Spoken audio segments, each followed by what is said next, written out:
Halo Sobat Film, kembali lagi di channel Alur Cerita. Kali ini film yang akan dibahas adalah film berjudul Cold Fish. Sebelum lanjut jangan lupa tekan tombol subscribe dulu ya.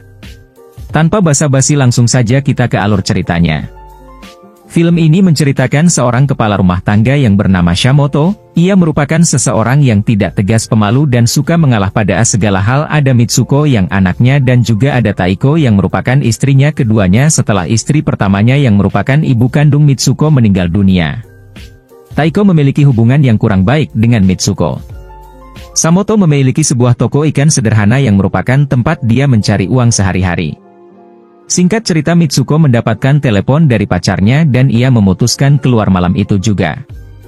Saat Shamoto dan Taiko sedang menonton berdua, terlihat Shamoto yang ingin bercocok tanam namun Taiko menolaknya. Tidak lama, Shamoto mendapatkan telepon dari manajer minimarket bahwa Mitsuko ketahuan mencuri dan akan dilaporkan ke polisi. Shamoto dan Taiko langsung pergi ke minimarket tersebut dan setibanya Shamoto langsung meminta maaf agar manajer itu tidak lagi memperpanjang urusan ini. Di tengah perbincangan tiba-tiba masuk seorang pria dan langsung duduk di sana. Pria itu bernama Murata yang merupakan seorang pria yang sangat ramah dan menyenangkan. Murata yang merupakan saksi pencurian Mitsuko memberi masukan agar manajer tidak memperpanjang urusan ini. Akhirnya Pak Manajer pun memaafkannya. Shamoto dan keluarga langsung berterima kasih kepada Murata atas pertolongannya itu. Ternyata Murata juga seorang pengusaha ikan seperti Shamoto. Murata kemudian mengajak mereka ke toko ikannya saat itu juga. Setiba di sana Shamoto dan keluarga terkejut dengan toko ikannya yang sangat besar dan luas. Murata kemudian memperkenalkan istrinya yang bernama Aiko. Murata kemudian menawarkan Mitsuko untuk bekerja di toko ikannya. Keesokan harinya Shamoto datang ke toko ikan Murata untuk mengantar Mitsuko bekerja di tempat Murata. Shamoto kemudian pulang duluan karena ingin mengurus toko ikannya. Taiko diminta menunggu di kantor karena ada hal yang mau dibicarakan oleh Murata. Murata pun muncul dan berbicara mengenai keharmonisan keluarga Taiko. Murata kemudian memberikan pengertian kepada Taiko untuk lebih sabar dengan Mitsuko dan memperlakukan suaminya lebih baik. Tak disangka Murata malahan melakukan pengencrotan dengan Taiko dengan alasan untuk membimbingnya agar bisa lebih baik kepada suaminya. Singkat cerita, Murata mengantarkan Taiko pulang yang sudah ditunggu oleh suaminya. Mereka pun berterima kasih atas semua kebaikan yang diberikan Murata. Murata kemudian meminta Shamoto untuk datang kembali besok membicarakan bisnis dengan relasinya. Keesokan harinya Shamoto pergi menemui Murata dan relasinya tanpa tahu bisnis apa yang dibicarakan. Dalam pertemuan tersebut terjadi perselisihan yang intinya mereka tidak suka dengan yang Murata lakukan. Tidak lama Aiko datang membawa minuman botol untuk mereka. Setelah meminumnya relasi itu terlihat mengerang keracunan. Shamoto yang melihatnya mencoba memberi pertolongan, namun Murata melarang Shamoto untuk membantunya.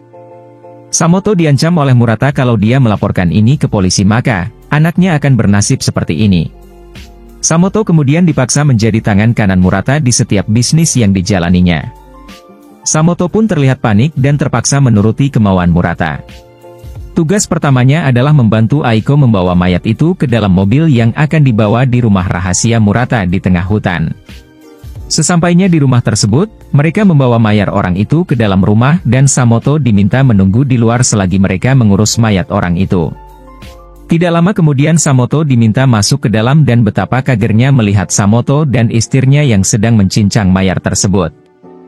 Mereka pun tertawa melihat Shamoto yang terlihat mual karena melihat darah dan daging yang sudah tercincang itu. Singkat cerita, Murata pun membuang potongan dagingnya di sungai. Shamoto pun langsung pulang ke rumah dan menemukan istrinya sedang mandi. Untuk menghilangkan stres, Shamoto langsung menghampiri istrinya dan langsung saja bercocok tanam dan melakukan pengencrotan dengan istrinya.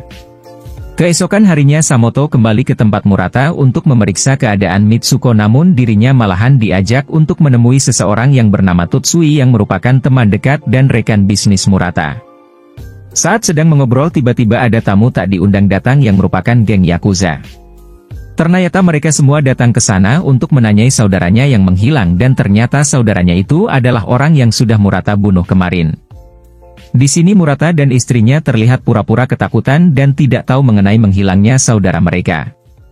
Tutsui pun mencoba meyakinkan geng Yakuza kalau Murata tidak tahu dan mereka adalah orang yang polos. Akhirnya geng Yakuza tersebut berhasil tertipu dan kemudian pergi dari sana. Tutsui pun kemudian pulang dan tak diduga istri Murata ikut naik ke mobil Tutsui. Tidak lama kemudian polisi menghampiri Samoto dan menanyai perihal menghilangnya beberapa orang yang pernah bekerja sama dengan Murata. Dengan terpaksa Samoto tidak memberi keterangan lengkap karena khawatir dengan anaknya. Di sisi lain Tutsui dan Aiko sampai ke rumah untuk bersenang-senang. Anak buah Tutsui diminta tinggal di sana untuk menonton selama Tutsui dan Aiko bercocok tanam dan melakukan pengencrotan. Murata meminta Samoto ikut ke kediaman Tutsui untuk menjemput istrinya. Sesampainya di sana Tutsui terlihat tergeletak dan tidak sadarkan diri dengan beberapa botol racun di sana. Akhirnya Samoto tahu kalau ini cuma akal-akalan Murata dan istrinya untuk melenyapkan Tutsui demi memuaskan hasrat membunuh mereka. Anak buah Tutsui yang tidak menyadari hal ini disuruh minum dulu untuk tenang. Samoto spontan melarangnya namun dia terlanjur meminumnya. Melihat anak buah Tutsui yang masih berdiri, Aiko langsung mencekik lehernya dengan tali hingga ia kehabisan nafas. Samoto kemudian membantu membawa jasad mereka kembali ke rumah di tengah hutan tersebut. Saat mereka sedang mencincang kedua mayat tersebut, Samoto diminta membuat teh untuk mereka berdua. Selesai dengan kegiatannya mereka kemudian pergi ke sungai untuk membuang daging cincang mereka.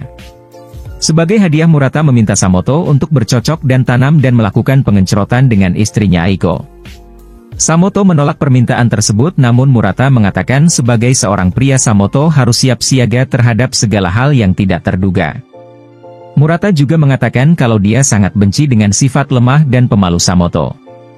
Murata yang kesal kemudian mengatakan kalau dia sudah bercocok tanam dan melakukan pengencrotan dengan istrinya Taiko sewaktu berada di kantor dan Taiko sangat menikmati hal itu.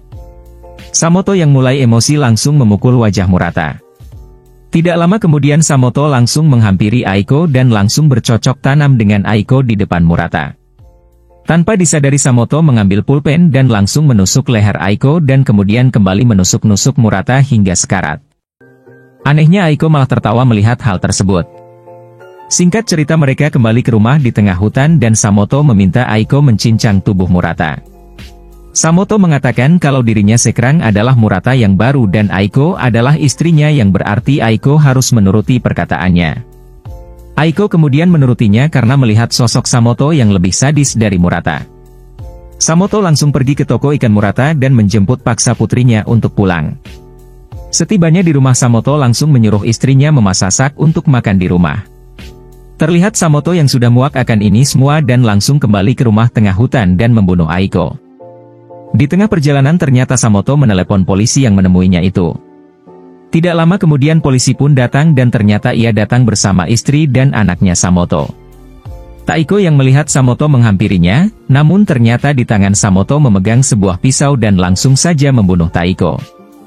Mitsuko yang melihatnya kemudian dihampiri Samoto dan Samoto mengatakan kalau hidup itu mengerikan dan menggorok lehernya sendiri tepat di depan mata Mitsuko. Mitsuko yang melihatnya malahan tertawa dan sepertinya dia mengalami gangguan mental atas kejadian tersebut dan film pun berakhir. Bagaimana menurut kalian alur cerita dari kelanjutan dari film Cold Fish ini? Coba tulis di kolom komentar ya. Like jika kalian suka alur cerita seperti ini dan jangan lupa subscribe ya. Sampai jumpa di video berikutnya.